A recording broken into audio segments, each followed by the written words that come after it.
انبیاء علیه السلام دا د الله تعالی هغه مخلوق دی چې د سره برای راست د الله تعالی مدد ملګری او من کان لله کان الله له. څوک چې د الله تعالی شي الله تعالی ټول مخلوق د هغې تابع جوړ کړي. د دیو نه یو د حضرت موسی علیه السلام واقعه تاسو ته معلوم وي. قرآن کریم کې ځای په دی د موسی علیه السلام واقعه راغلی ده چې حضرت موسی علیه السلام فرعون له دعوت ورکو او فرعون راولګېده د موسی علیه السلام مقابلې ته چې کوم د جادوګر را جمع کړل. موسی علیه السلام ته الله 9 معجزات ورکړي او 9 معجزات. یو د هغې نه ید البیضا او سپین لاس سپینېدل ته خر ته به لاس دننه کړي بیرته به راویستو تک سپین به و.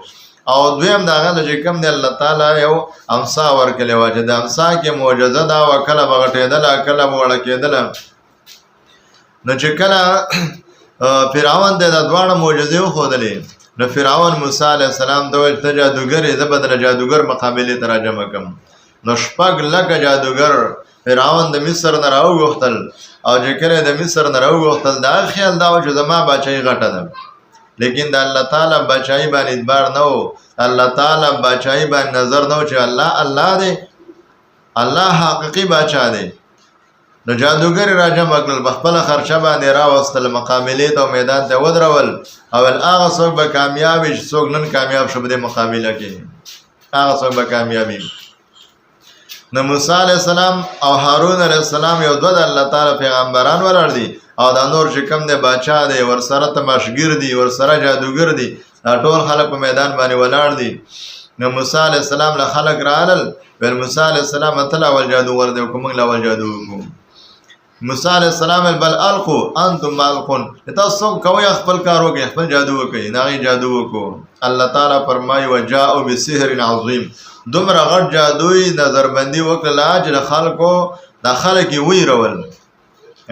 ویرول او د حضرت موسی علیه السلام په اړه کې د دې خبرې یې راله چې هسې نه د خلکو ته د معجزې او د جادو فرق ښکاره نه شي.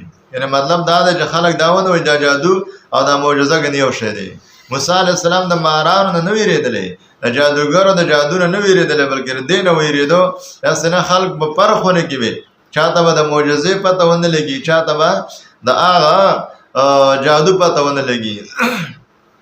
نو چې کله موسی علیه السلام ته الله وفرمایل چې موسی علیه السلام ته خپل امسا وغورځوه چې موسی علیه السلام خپل امسا وغورځوله نو الله تعالی فرمایي هغه ټول چې څه هغه جوړ کړي وو هغه ټول یو غړپ کړل ټول یې په یو نوڼۍ کې تېر کړل.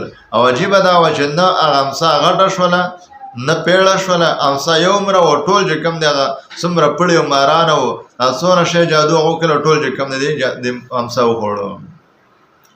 نو محترمو دا خبره د موږ ته معلومیږي چې ګوره د فایدې د شي نه الله تعالی ضرر مشي پیدا کولی او د ضرر د شي نه الله تعالی خلکو له فایده مشي ورکولی. په پیغمبرانو باندې د الله تعالی لاسې د مدد الله تعالی د هغې مدد کوي او د عام خلکو مدد الله تعالی نه کوي.